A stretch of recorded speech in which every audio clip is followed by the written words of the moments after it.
Bismillahirrahmanirrahim. Alhamdulillahi musabbibil asbab, al-fatihi lil abwab. Ashhadu an la ilaha illallah wahdahu la syarika lah, al-malikul wahhab. Wa ashhadu anna sayyidana Muhammadan abduhu wa rasuluhul awwab. Allahumma salli wa sallim wa barik ala sayyidina Muhammad al-hadi ila as-sawab wa ala alihi wa sahbihi wa dhurriyyatihi wa atba'ihi ila yaumil jazaa'i wa thawab. Amma ba'du. Yang kita hormati dan kita cintai para habaib dan para alim ulama, guru-guru agama, para muhibbin, hadirin hadirat rahimakumullah. Puji dan syukur selalu kita haturkan kehadirat Allah Subhanahu wa ta'ala, yang mana dengan izin, taufik dan hidayah dan inayah daripadanya jualah kita pada saat ini dapat berkumpul di majlis yang penuh berkah ini. Salawat dan salam kita haturkan kepada junjungan kita Nabi besar Muhammad sallallahu alaihi wasallam dan kepada seluruh keluarga, para sahabat, zuriat dan pengikut beliau sampai hari pembalasan nanti. Para muhibbin rahimakumullah. Al-hikmatu tsaniyata asyar min al-hikamil ataiyah.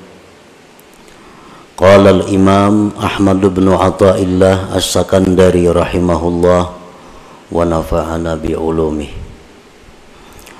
Ma nafa'al qalba syai'un mithlu uzlatin yadkhulu biha midana fikrah. Hikmah yang ke-12 daripada Al-Hikamil Ataiyah.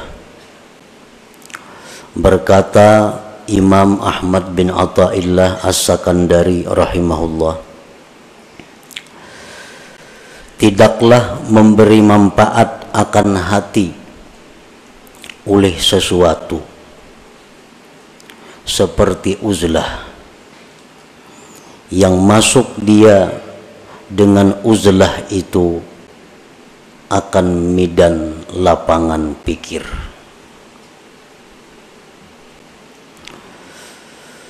Tidaklah memberi manfaat akan hati oleh sesuatu seumpama uzlah mengasingkan diri daripada manusia, yang mana dia masuk dengan uzlah itu akan midan lapangan fikrah, berpikir. Itulah tarjamah atau makna daripada hikmah yang ke-12 ini.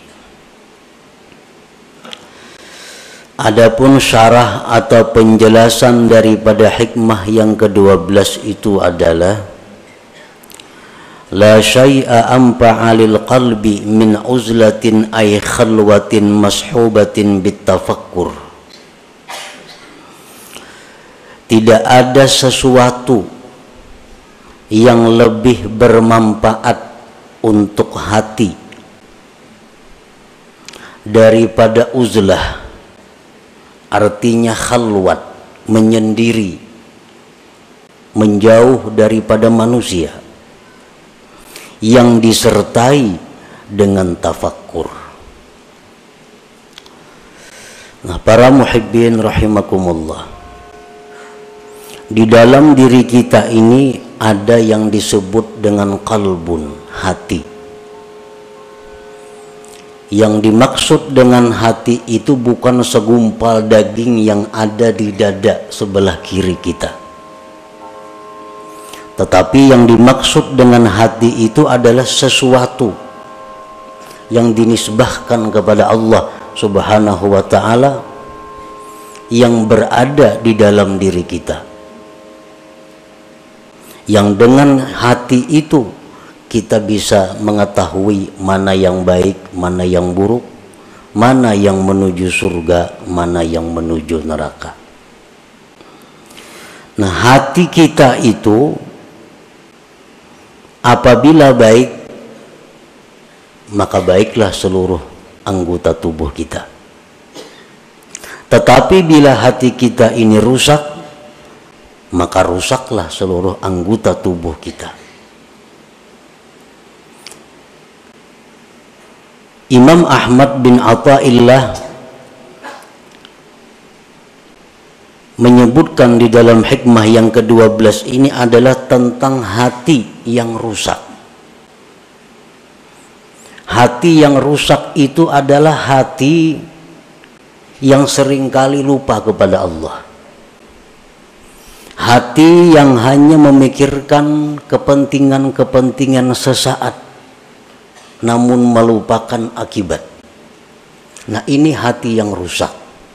Dan hati yang rusak inilah yang ada pada diri kebanyakan kita. Hati yang demikian yang rusak itu kalau ingin selamat maka mesti diobati. Agar bisa hati kita ini selalu ingat kepada Allah, selalu ingat kepada Rasulullah Sallallahu Alaihi Wasallam, dan selalu memikirkan tentang yaumil akhirah, hari akhirat. Nah, bagaimana caranya memperbaiki hati yang rusak itu? Beliau mengatakan bahwa yang paling bermanfaat, yang paling mujarab untuk mengobati hati yang rusak itu adalah uzlah atau khalwat. Artinya menjauh daripada manusia, menyendiri, tetapi disertai dengan tafakkur. Dengan kita menyendiri dan tafakkur, maka hati yang rusak tadi diharapkan bisa baik. Nah, itu yang dimaksud di dalam hikmah yang ke-12 ini. La khaira fi uzlatin ay khalwatin la tafakkura fiha wa la nuhuda li tafakkurin la uzlata ma'aha. Tidak ada kebaikan pada uzlah khalwat yang tidak ada tafakkur padanya.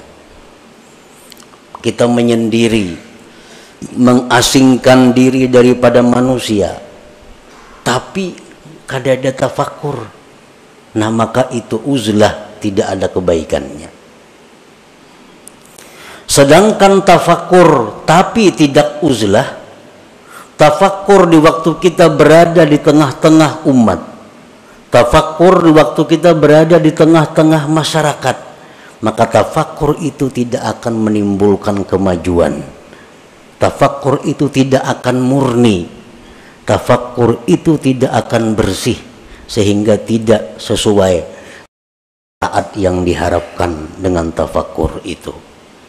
Nah, oleh karena itu pengarang tadi menyebutkan bahwa uzlah yang disertai dengan tafakkur itulah yang paling bermanfaat untuk memperbaiki hati yang rusak itu. Nah, para muhibbin rahimakumullah, qala Rasulullah sallallahu alaihi wasallam, tafakkuru sa'atin khairun min ibadati sab'ina sanah. Tafakkur sesaat, satu mat, itu di sisi Allah lebih baik nilainya, pahalanya daripada ibadah kita selama 70 tahun yang tidak ada tafakkurnya. Kita beribadah, misal ibadah apa, tapi kada ada tafakkurnya 70 tahun, maka harganya lebih mahal tafakkur sesaat di sisi Allah Subhanahu wa ta'ala. Li'anna bihi yasidul abdu ila ma'rifati haqa'iqil asya wa ila ta'zimillah ta'ala wa ta'zimi kulli ma yurdi. Karena dengan tafakkur itu sampailah seorang hamba kepada mengenali hakikat-hakikat sesuatu. Dengan tafakkur itu seseorang bisa mengagungkan Allah. Dengan tafakkur itu dia bisa mengagungkan tiap-tiap sesuatu yang membuat ridhanya Allah. Nah, para muhibbin rahimakumullah. Apa yang pertama tafakkur itu? Apa yang pertama mesti kita pikirkan? Yang pertama kita pikirkan adalah diri kita. Karena man arafa nafsah arafa rabbah. Barang siapa yang mengenali, mengetahui dirinya, maka dia akan mengetahui Tuhannya. Nah, jadi yang pertama kita tafakkur, yang pertama kita renungkan adalah diri kita. Apa yang kita renungkan dari diri kita? Nah, yang pertama yang kita renungkan dari diri kita adalah limadza khuliqtu. Limadza khuliqtu. Untuk apa aku ini diciptakan Allah? Nah, itu yang pertama. Di waktu kita khalwat, di waktu kita sendiri, di waktu kita mengasingkan daripada manusia, kita tafakkur, kita berpikir, limadza khuliqtu, untuk apa aku ini diciptakan Allah? Dulunya kadada, sekarang ada. Untuk apa aku diadakan oleh Allah ini? Nah, itu yang perlu kita gali daripada diri kita. Itu yang perlu kita mantapkan daripada diri kita. Untuk apa kita dicipta oleh Allah? Sebahagian manusia ada yang merasa bahwa dia hidup itu untuk mengumpul harta. Dia beranggapan bahwa dia diciptakan Allah hanya untuk mengumpul harta. Sehingga sebagian besar waktunya dihabiskannya untuk mengumpul harta.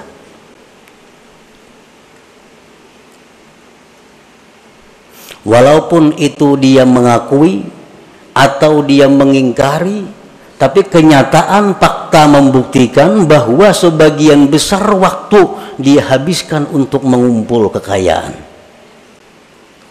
Itu secara kada langsung bahwa dia mengakui bahwa aku dicipta untuk mengumpul harta.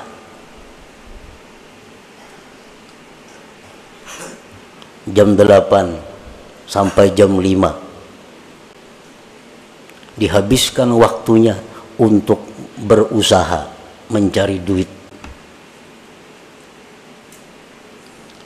Kena malam kauyuhan guring, bangun kena pukul 7. Nah, orang semacam ini secara hal, secara isyarat bahwa dia mengatakan aku dicipta untuk mencari duit. Walaupun di mulutnya kada keluar kata-kata itu, tapi tingkah lakunya menunjukkan demikian.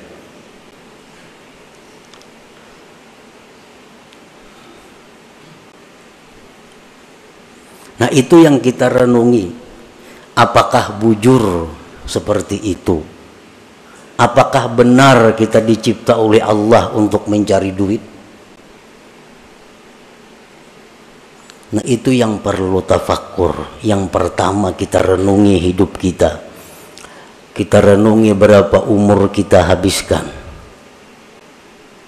Kita mengakui bahwa kita ternyata hidup ini adalah untuk duniawi semata-mata.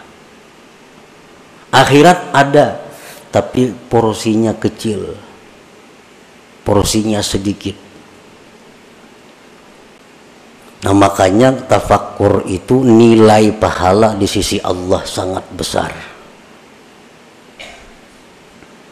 Limadza khuliqtu, untuk apa dicipta? Ibrahim bin Adham sewaktu sewaktu beliau berburu. Beliau adalah seorang bangsawan yang sukanya berburu. Suatu hari beliau berburu dengan perbekalan, perlengkapan yang lengkap, berangkat ke hutan. Di tengah jalan beliau ada mendengar hatib. Hatib itu artinya suara tanpa kelihatan orangnya. Suara itu, ya Ibrahim, alihada khuliqta, apakah untuk ini engkau dicipta Allah? Apakah engkau dicipta untuk berburu? Ibrahim bin Adham tersadar bahwa ternyata selama ini hidupku kusia-siakan. Berpaling beliau kembali dan meninggalkan seluruh yang ada, lalu mengembara ke tengah hutan belantara untuk mencari hakikat, mencari kebenaran. Nah, para muhibbin rahimakumullah, kita diciptakan oleh Allah, wa ma khalaqtul jinna wal insa illa liya'budun. Tidak kujadikan jin dan manusia itu, ujar Tuhan, melainkan untuk ibadah. Nah, untuk ibadah. Jadi kalau kita bertanya kepada diri kita, untuk apa aku diciptakan Allah? Jawabnya, untuk mengabdi kepada Allah. Nah, untuk mengabdi kepada Allah. Nah, itu bisa didapat, bisa digali dengan tafakkur.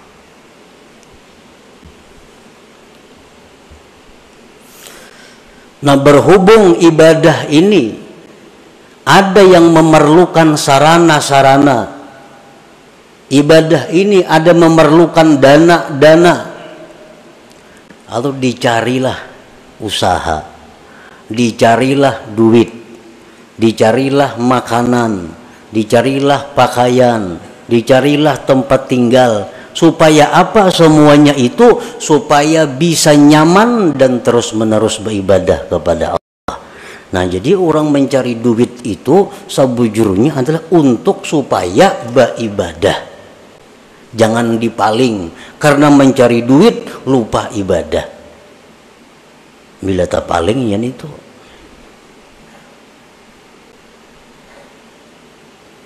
Nah, jadi yang pertama tafakkur itu dulu.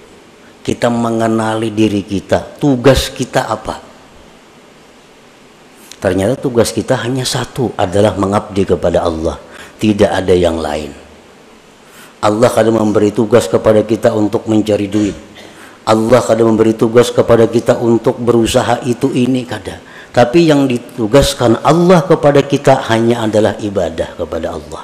Dan Allah menjamin dalam banyak ayat di Al-Quran bahwa Allah akan memberikan rezeki, memberikan kecukupan kepada mereka-mereka yang ingin beribadah kepada Allah.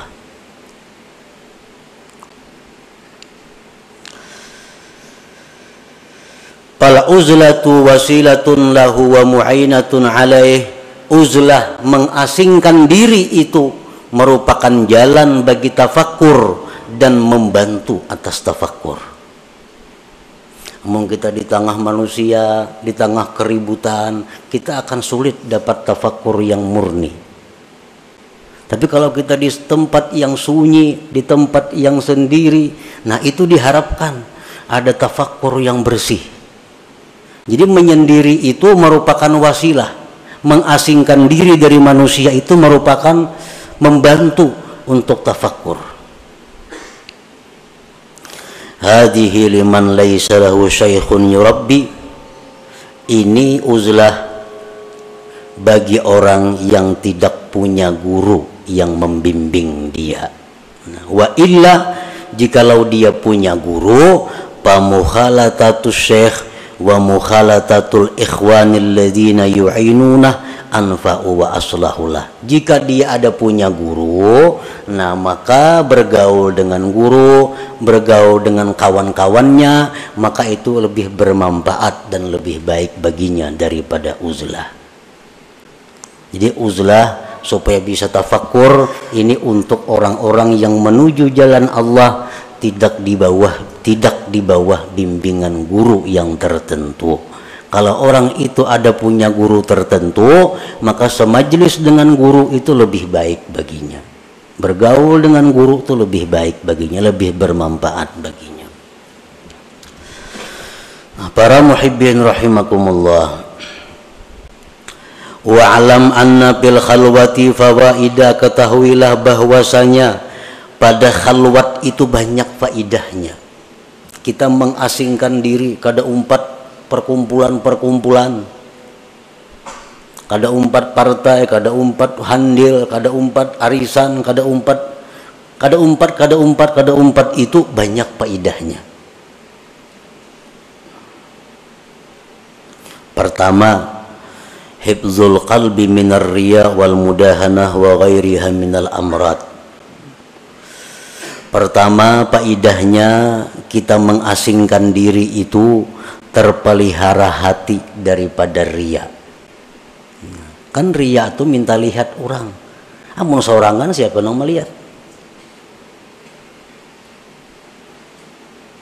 Selamat hati daripada riya, daripada mudahanah dan selainnya daripada penyakit-penyakit hati, sum'ah. Nah, selamat. Yang kedua, faidahnya uzlah itu hifzul basar min afatil manzurat, terpeliharanya mata daripada bahaya-bahaya yang dipandang. Li'anna an-nazara ilal asya' yujibu tafriqatal qalbi, karena memandang kepada sesuatu itu menimbulkan terbelahnya hati. Kalau kita khalwat, apa yang kita lihat? Kadada. Lalu hati kita jadi terpukus karena mata kita kadang-kadang dilihatnya. Nah, makanya sembahyang disuruh menjangangi tempat sujud. Supaya apa? Supaya mata ini jangan melihat yang macam-macam. Karena bila mata melihat macam-macam, kena hati jadi macam-macam juga. Nah, dengan adanya kita khalwat, dengan adanya kita bersendiri, nah apa yang kita lihat? Nah, selamat mata. Yang ketiga, as-salamah min afatil lisan kal ghibah wan namimah wa ghairiha minal muhlikat. Selamat daripada penyakit atau bahayanya lisan seperti ghibah, nyambeti orang, namimah, anjur atar, dan selainnya daripada yang membinasakan. Kita bakhalwat, siapa dipandiri? Kada denang dipandiri. Nah, selamat dulu mulut kita daripada menyambat orang, daripada menganjur atar orang. Qala Nabi sallallahu alaihi wasallam, aktsaru khataya ibni Adam bilisanih, kebanyakan dosa manusia itu di lisannya. Dengan uzlah atau khalwat, lisan kita selamat. Yang keempat, keuntungannya kita menyendiri, as-salamatu min suhbatil asrar, kita selamat daripada bersahabat dengan orang-orang jahat. Orang-orang jahat ini contohnya orang-orang nang ahli riba itu orang-orang jahat, orang-orang peminum, orang-orang jahat, orang-orang rentenir, orang-orang jahat, orang-orang zalim, orang-orang jahat. Ahli zina itu orang-orang jahat. Nah, bila kita menyendiri, kita kada tagaul lawan itu. Tapi amun kita bagaul, nah bisa kemungkinan kita bersahabat dengan mereka itu. Li'anna suhbatahum fasadun azim bidinih, karena bersahabat dengan orang-orang yang jahat itu kerusakan yang besar pada agama kita. Kalau kita nih akrab lawan orang penzina, itu agama kita rusak.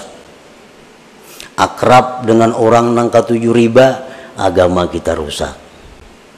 Akrab dengan orang zalim, agama kita rusak.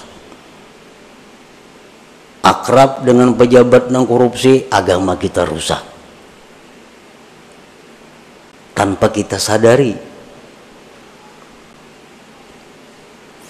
Qala ba'duhum ma fasada man fasad illa bi suhbati man fasad. Tidaklah rusak orang yang rusak itu melainkan sebab bakawan lawan nang rusak. Umumnya orang tuh rusak karena bakawan nang rusak. Nah kalau kita ba'uzlah, kita khalwat, kada bergabung dengan manusia, kita selamat.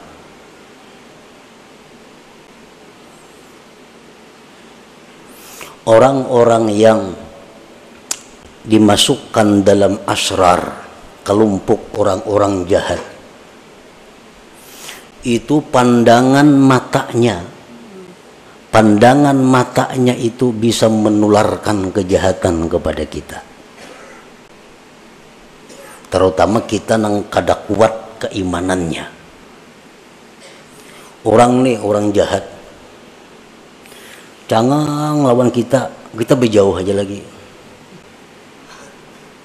Pandangannya itu bisa mendatangkan laknat Allah kepada kita.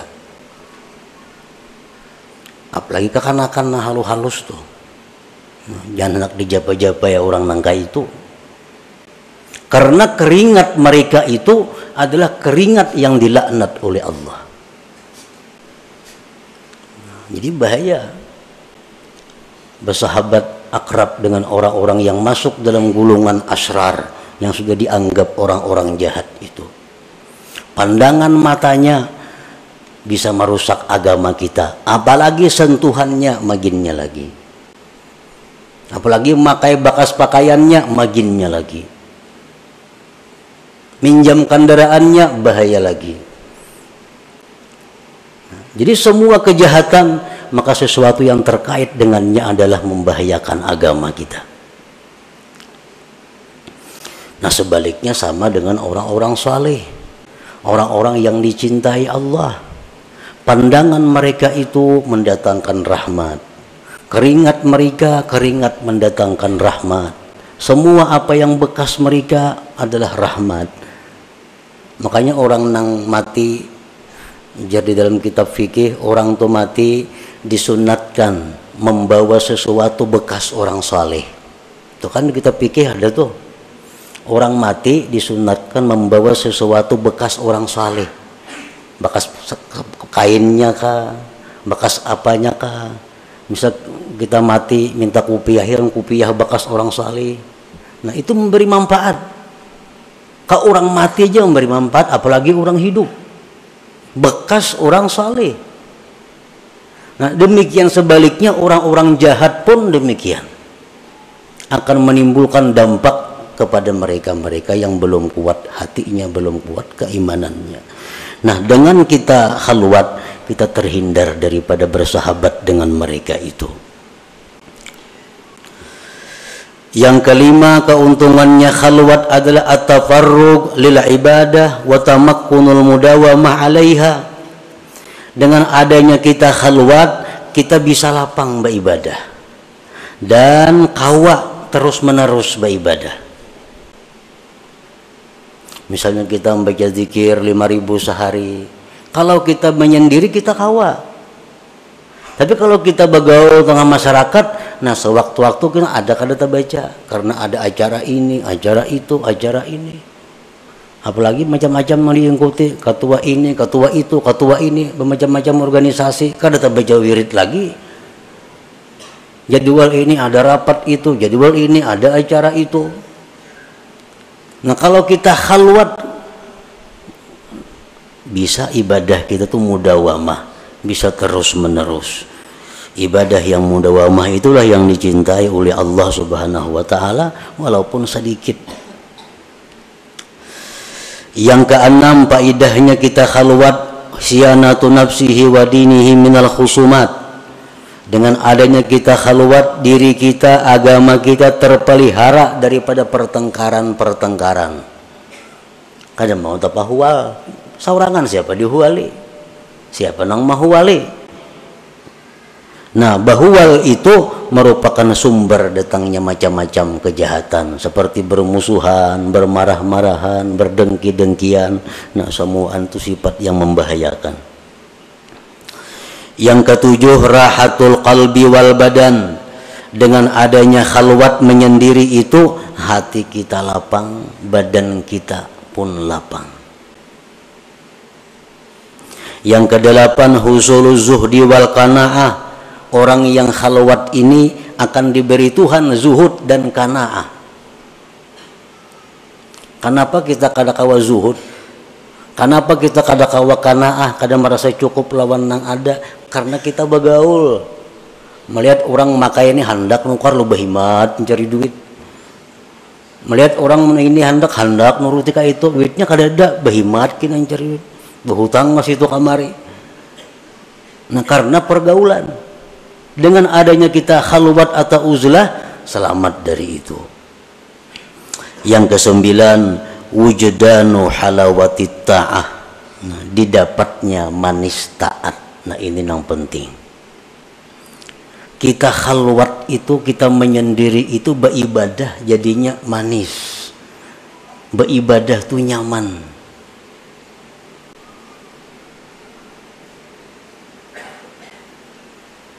Qala Abu Talib Al-Makki rahimahullah, la yakunul murid shadikan hatta yajida bil khalwah minal halawah wan nasyat wal quwwah ma la yajidu bil alaniyah. Tidaklah seseorang murid itu benar sehingga dia mendapati di dalam khalwat itu manis dan rajin kuat ibadah, sesuatu yang tidak ia temukan di tengah orang banyak. Ini menandakan kita nih bujur. Bila beribadah itu tak kuat saurangan, tak nyaman saurangan, tak manis saurangan pada di tengah orang banyak, itu menunjukkan kita bujur. Tetapi bila mana kita saurangan menguliat, kulir di tengah orang banyak rajin, menunjukkan kita munafik ngarannya. Di tengah orang banyak, perajinnya beribadah. Bila saurangan, sajus saja kada sanggup membaca Quran. Di tengah orang banyak 2 juz sanggup. Dalam kamar saurangan kada kawa. Nah, ini menunjukkan ada sifat munafik di dalam hati.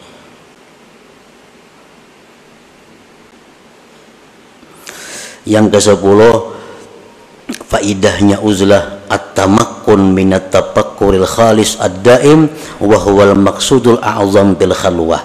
Bisa kawa tafakkur yang murni, yang terus-menerus, itulah tujuan yang besar di dalam khalwat, di dalam uzlah itu. Nah, para muhibbin rahimakumullah, uzlah atau khalwat artinya menyendiri daripada orang. Dan itu kada semua orang bisa melakukannya.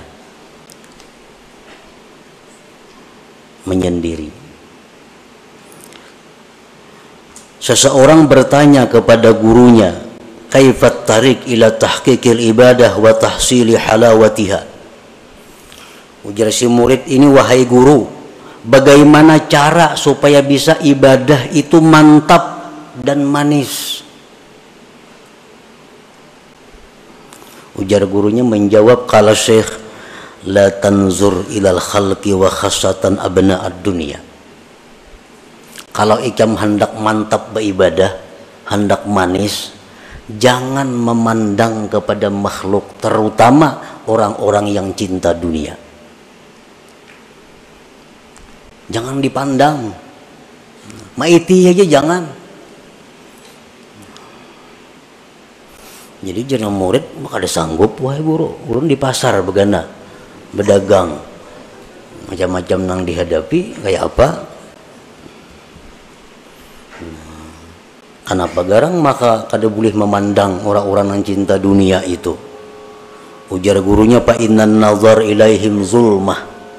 Memandang kepada orang-orang yang cinta dunia itu menimbulkan gelap di dalam hati kita.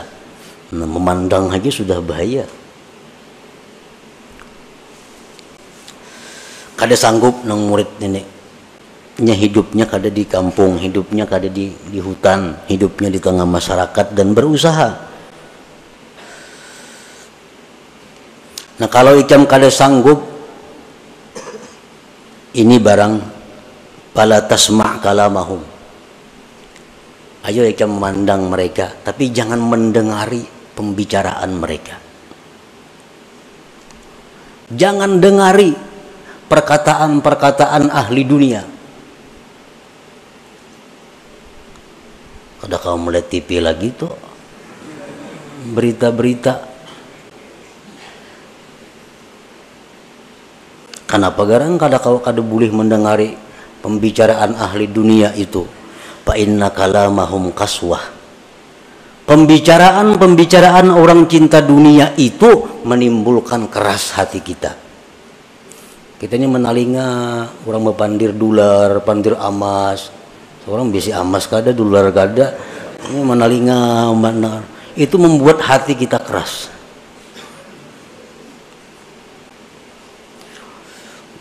Bagi si murid tadi kada kawa juga kada mendengari guru wana. Bertemuan hari-hari. Lalu ujar gurunya, amun ikam kada kawa jua kada mendengar mereka itu, fala tu'amilhum. Jangan kerjasama dengan mereka. Jangan bekerja sama. Inya besaruan, jangan ditulaki.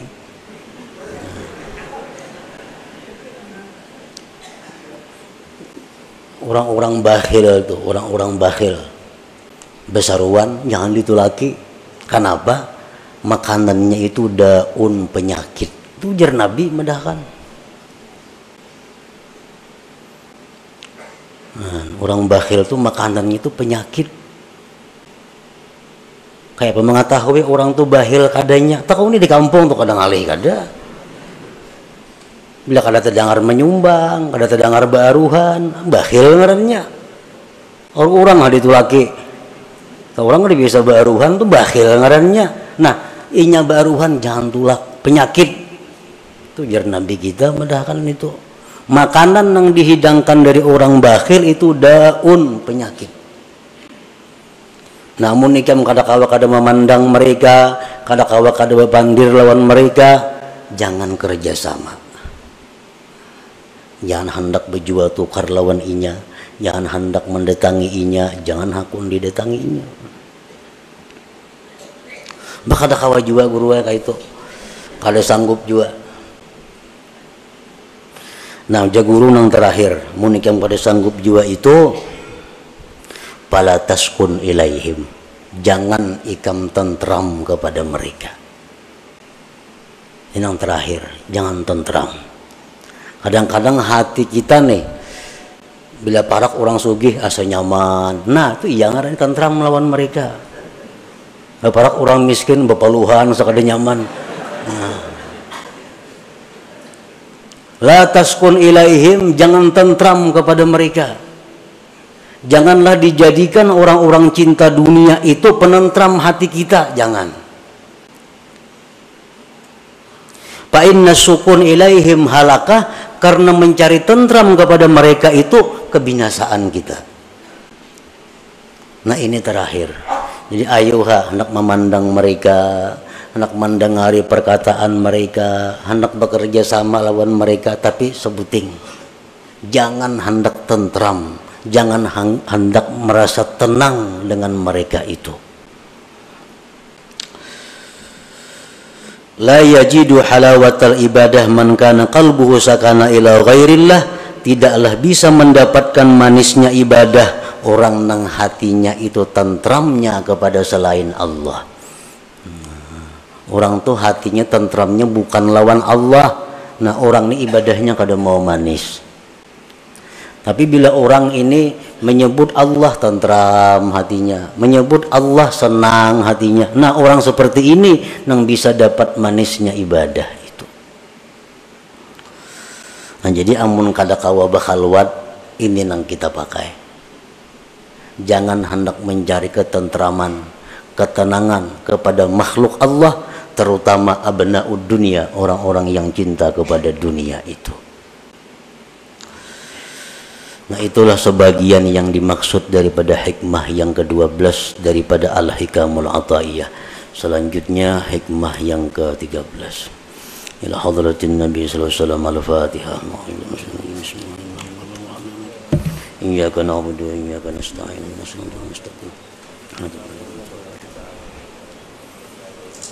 يا الله بها يا الله بها يا الله بحسن الخاتمة يا الله بها يا الله بحسن الخاتمة يا الله بها يا الله بها يا الله بحسن الخاتمة فيا أيها الرجل منه شفاعة صلوا عليه وسلموا تسليما اللهم صل وسلم